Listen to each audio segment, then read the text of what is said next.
Hello students, today in 9th class science we are continuing with the chapter motion. In the last class we discussed about speed. Speed के बारे में भी हम लोगों ने बहुत डिटेल में डिस्कस किया था और स्पीड अभी हम लोगों ने बोला था it gives us an idea about the rate at which the object is moving. कोई ऑब्जेक्ट हर एक सेकंड में कितना डिस्टेंस ट्रैवल करता है. Distance travelled bye an object पर unit time gives us the speed of the object. कोई object अगर एक सेकंड में कम डिस्टेंस ट्रैवल कर रहा है और कोई एक ऑब्जेक्ट एक सेकंड में ज्यादा डिस्टेंस ट्रैवल कर रहा है, तो अभी हम लोग बोलते हैं the two can be compared by specifying the speed, है ना. The object which is covering larger distance in the same time, then its speed is larger, है ना. तो अभी हम लोग बोलते हैं अगर कोई d distance cover करता है t टाइम में, तो speed will be equal to distance divided by time, ऐसा कुछ आएगा, है ना. ठीक. अब इसमें हम लोगों ने जो लिया था एक यूनिफॉर्म स्पीड लिया था. यूनिफॉर्म स्पीड कब बोलते हैं? when the object is covering equal distances in equal interval of time.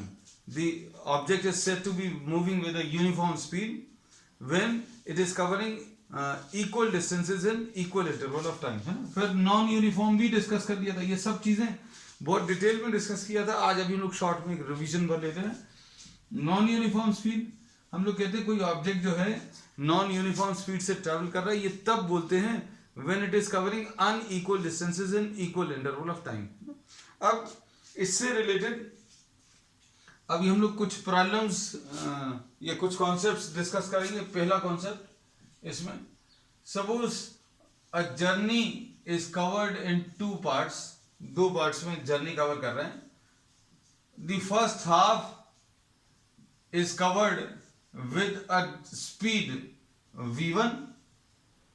The first half is covered with a speed v1 and the second half is covered with a speed v2. ठीक है. अभी हम लोगों ने बोला speed को अभी हम लोग v से रिप्रेजेंट करते, तो ये v लिख दिया है ना, ज्यादा अच्छा रहेगा. अब हम लोग कहते हैं the first half of the journey is covered with a speed v1 and the other half is covered with a speed v2. आपको एवरेज स्पीड बतानी है, तो बच्चों एवरेज स्पीड बताने का एक ही फॉर्मूला हम लोग बार बार यूज करते हैं. क्या? Total distance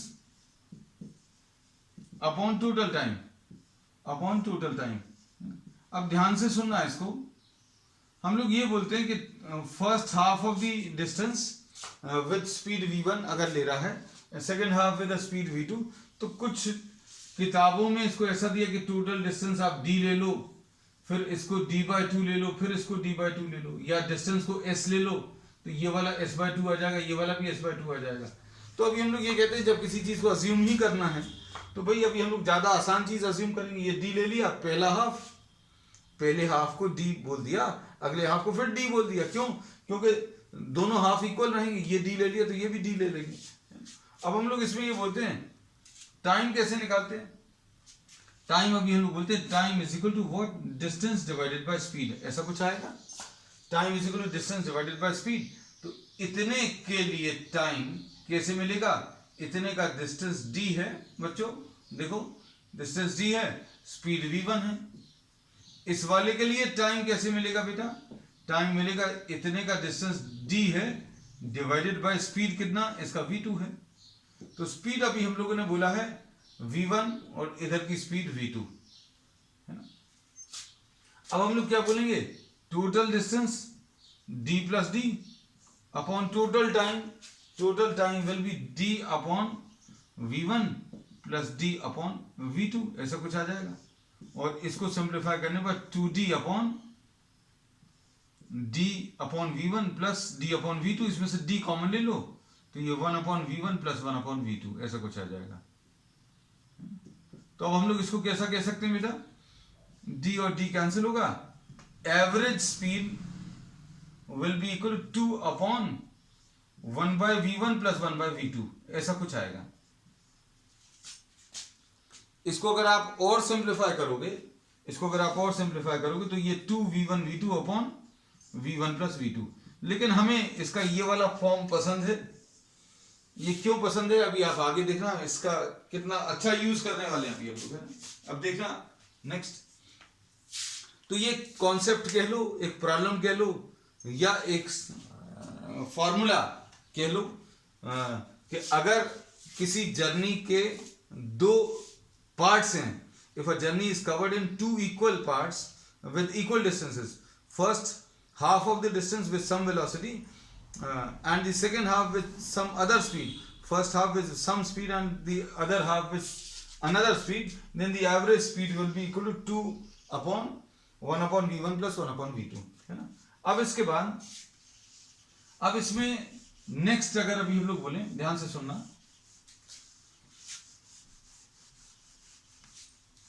suppose a journey is covered such that 1/3 of the distance with speed v1, another 1/3 of the distance with speed v2, and the remaining 1/3 with a speed v3. Find what the average speed, आपको average speed बतानी है। तो अब हम लोग फिर से इसमें डायग्राम वैसे ही ले लेंगे। अब आपको बात अगर समझ में आ रही हो तो अभी हम लोगों ने क्या किया भाई, अभी हमने ये बोला कि ये डी ले लिया, अगला 1/3 ये डिस्टेंस भी डी ले लिया, फिर अगला 1/3 भी डिस्टेंस आपने डी ले लिया, है ना, क्योंकि 3 इक्वल डिस्टेंसेस लेने। अभी आप यहां से लेकर किसी और स्टेशन तक का 3 इक्वल पार्ट्स में अगर आप कर रहे हो तो 300 किलोमीटर है, तो पहला 1/3 100 किलोमीटर, अगला 1/3 भी 100 आएगा, अलग तो नहीं आएगा, अगला 1/3 वो भी 100 आएगा। तो अगर अभी हमने 100 को नाम डी दे दिया तो अगला ये 1/3 ये भी डी रहेगा, ये भी डी रहेगा, है ना। तो अभी हम लोगों को ये चीज आसान रहती है क्योंकि इसमें फ्रैक्शन जैसे कुछ नहीं दिखते है? अब इसमें ये इसके लिए शुरू के 1/3 के लिए स्पीड v1 है, अगले 1/3 के लिए स्पीड v2 है, अगले 1/3 के लिए स्पीड कितनी v3 है ना बेटा। अब सुनना बात को अच्छे से। अब हम लोग इसमें कैसा बोलेंगे, इसके लिए टाइम कैसे मिलेगा। टाइम निकालने का तरीका बहुत सिंपल है, हम लोग ये बोलते हैं कि speed is equal to distance divided by time होता है ना। अब हम लोग क्या करने वाले हैं,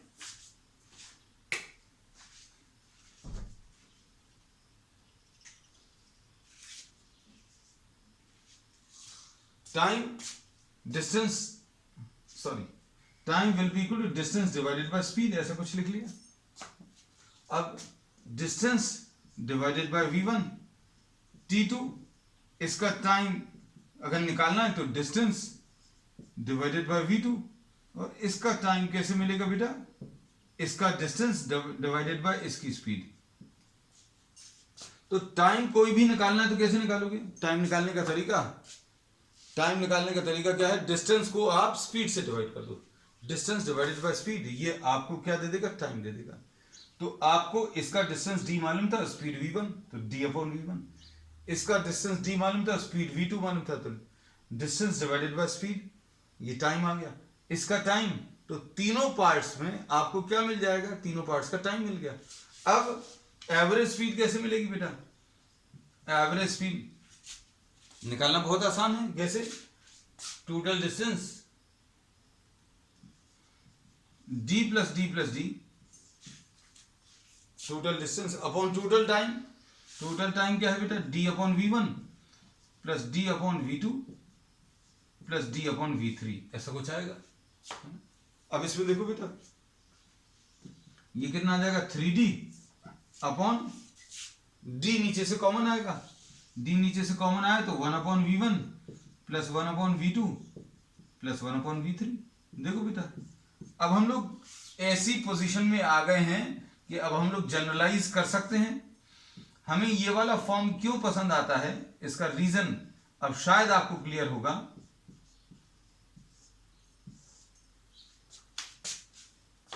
अगर 3 हाफ किए जर्नी के, एक हाफ, अगर 3 हाफ गलत बोल दिया। If you are dividing this into 3 parts such that 1/3 part with v1, another 1/3 with v2 and another 1/3 with v3। अगर है तो एवरेज स्पीड कैसे मिलेगी? 3 पार्ट्स किए थे इसलिए 3, 1/v1, 1/v2, 1/3 थी। जब 2 पार्ट्स में जर्नी कवर कर रहे थे, एक हाफ में v1 स्पीड और दूसरे हाफ में v2 स्पीड, तो कितना था? 2/1/v1 plus 1/v2। अगर यही जर्नी अगर आपने 4 पार्ट्स में की, है ना, if you are covering this journey in 4 parts, है ना, तो अब हम लोग कैलकुलेशंस नहीं करेंगे, हम लोग एक पार्ट और ऐड कर दे रहे हैं। अब कैसा लिखेंगे? 1/4 of the distance with speed v1, another 1/4 with the speed v2, another 1/4 with the speed v3 and another 1/4 with the speed v4।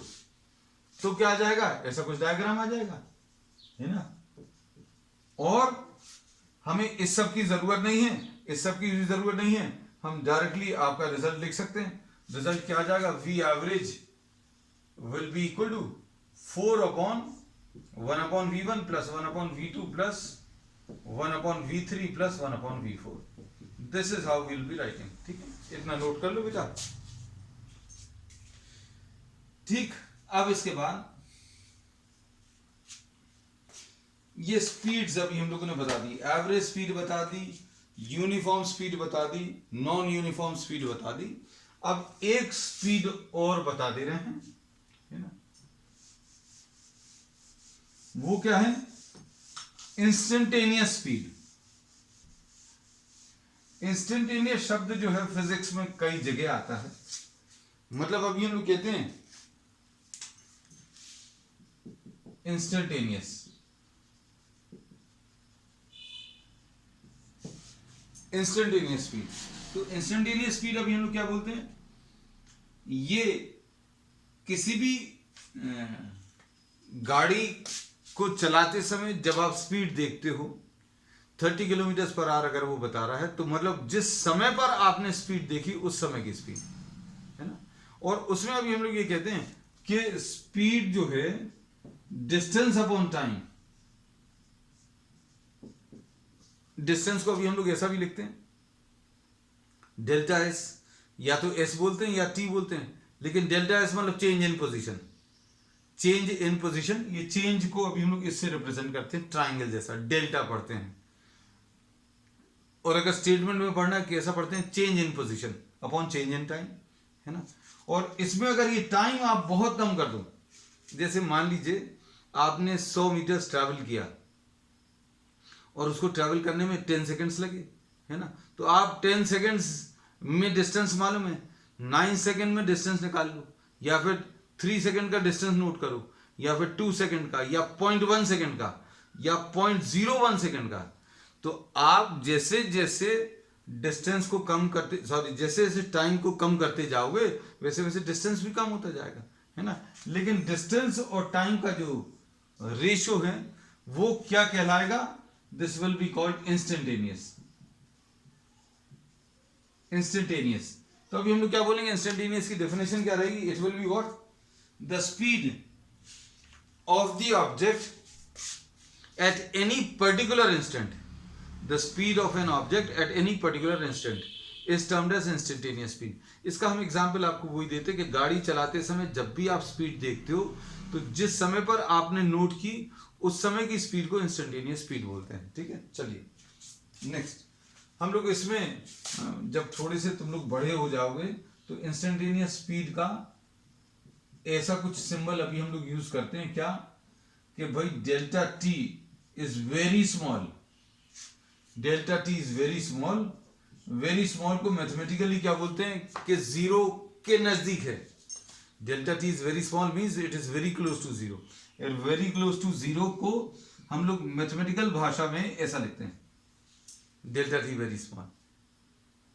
ठीक है, तो इसमें ज्यादा दिमाग मत लगाना। डेल्टा टी वेरी स्मॉल मतलब क्या है? अभी आपने तुरंत जब देखा स्पीड को तो उस समय पर देखने में समय तो नहीं लगा, मतलब आपने जिस समय पर देखा उतने समय में उसने कुछ डिस्टेंस ट्रैवल किया, डिवाइडेड बाय टाइम, और आपके पास जो मशीन लगी हुई है वो क्या कर रहा है, डिस्टेंस अपॉन टाइम कैलकुलेट करके देता जा रहा है।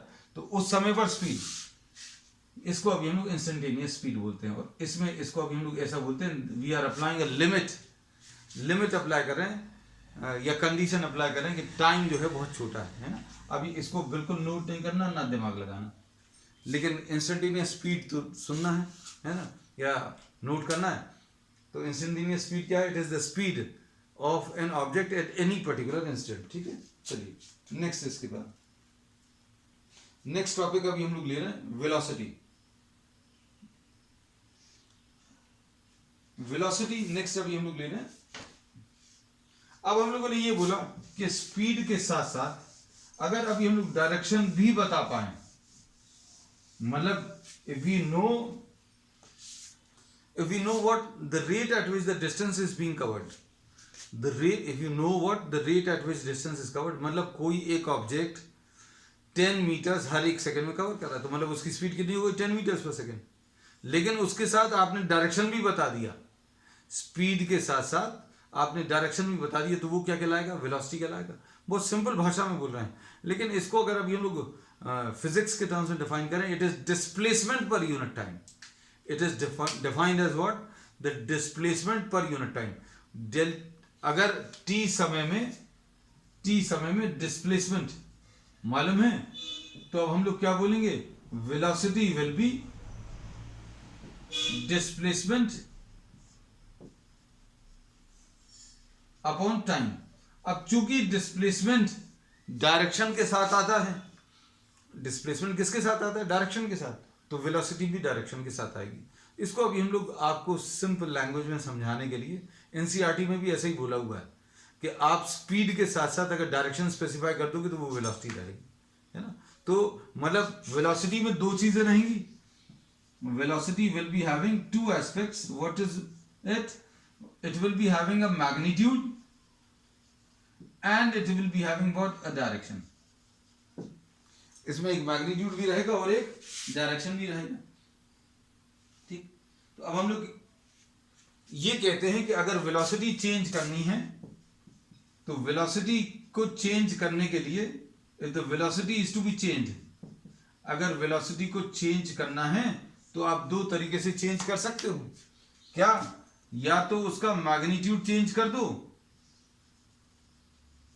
या डायरेक्शन चेंज कर दो। अच्छे से समझना बेटा ये बातें। अब देखो तुम लोगों को थोड़ी सी अजीब सी लगेंगी। हम लोग किसी गाड़ी से जा रहे हैं और उसकी स्पीड पूरे समय 10 मीटर्स पर सेकंड है, 10 मीटर्स पर सेकंड, और स्ट्रेट लाइन में ट्रैवल कर रहा है। तो अब हम लोग बोलेंगे मैग्नीट्यूड 10 मीटर्स पर सेकंड है, डायरेक्शन भी यही वाला है। लेकिन आगे जाकर हमने ऐसा कुछ टर्न ले लिया, लेफ्ट टर्न हमारी तरफ से, this is the left turn, है ना। तो इसमें 10 मीटर्स पर सेकंड से चल रहा था, लेकिन डायरेक्शन चेंज हो गया। तो अब हम लोग क्या बोलेंगे? इसकी वेलोसिटी चेंज हो गई। क्यों वेलोसिटी क्यों चेंज हुई? मैग्नीट्यूड नहीं चेंज हुआ, मैग्नीट्यूड नहीं चेंज हुआ। क्या चीज चेंज हो गया? डायरेक्शन चेंज हो गया। तो अब हम लोग क्या बोलेंगे?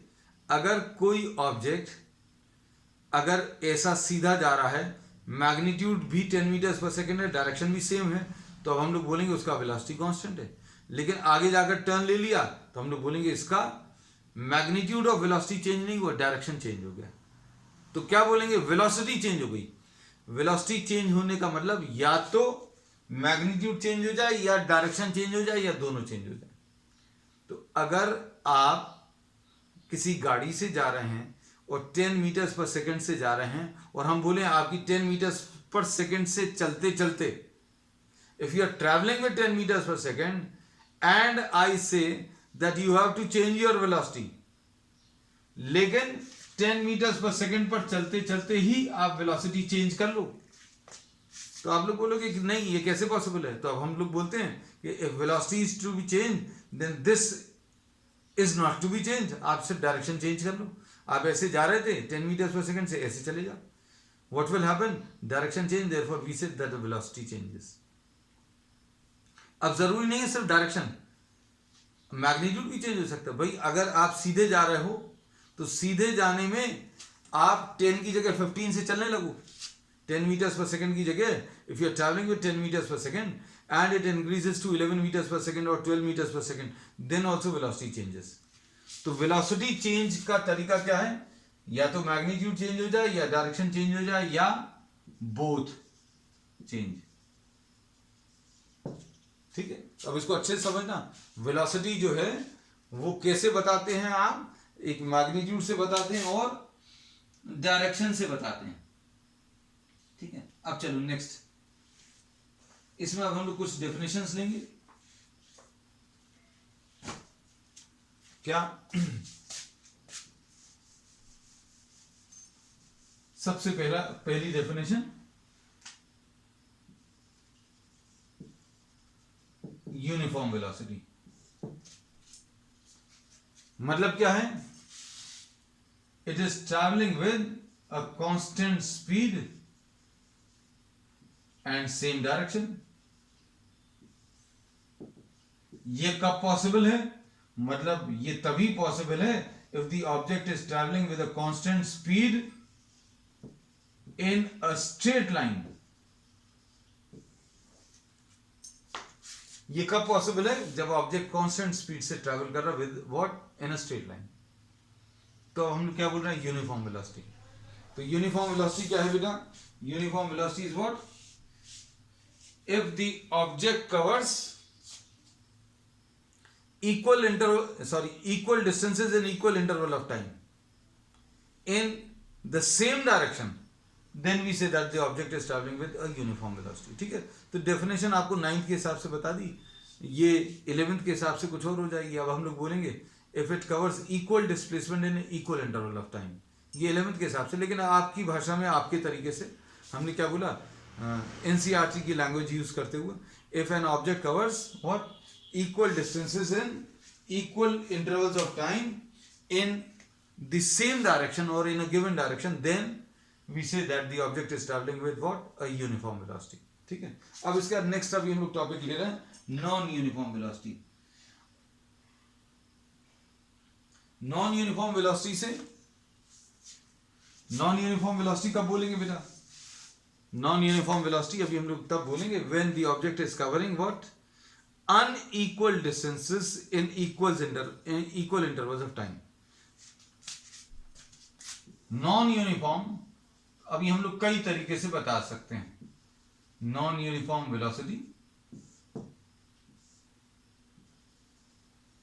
Unequal distance in equal interval of time. एक तो ये तरीका है बताने का, या फिर दूसरा तरीका क्या है?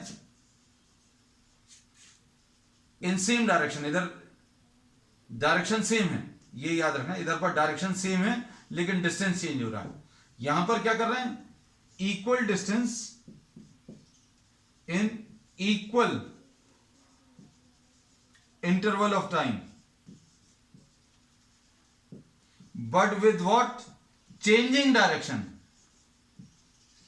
डायरेक्शन जो है चेंज होता जा रहा है, तो ये नॉन यूनिफॉर्म वेलोसिटी कहलाएगी, है ना. तो हम लोग कहते हैं दोनों भी चेंज किए जा सकते हैं. If it is travelling in what? If it is travelling equal distances in equal interval of time but the direction is changing, then we say that this is a non uniform velocity. और दोनों भी हो सकते हैं, मतलब unequal distances in equal interval of time, मतलब speed भी change हो रही है और डायरेक्शन भी चेंज हो रहा है. दोनों चीजें बोल सकते हैं, क्योंकि ये इसके बारे में अभी हम लोग डिटेल में पहले डिस्कस कर लिए. ठीक है, अब इसके बाद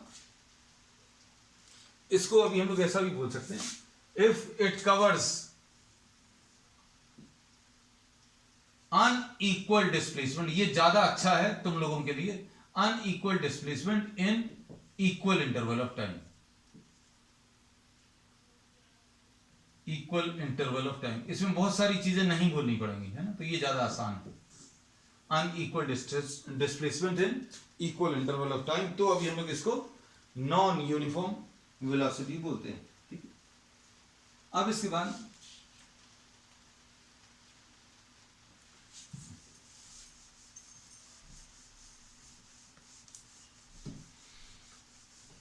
नेक्स्ट अभी हम लोग डेफिनेशन लिख लेना. अगर कोई ऑब्जेक्ट किसी सर्कुलर पाथ पर मूव कर रहा है, अब अच्छे सुनना, अगर कोई ऑब्जेक्ट सर्कुलर पाथ पर मूव कर रहा है विद 10 मीटर्स पर सेकेंड, तो अब हम लोग क्या बोलेंगे, ये एग्जांपल बहुत इंपॉर्टेंट है। If object moves on a circular path with a constant speed,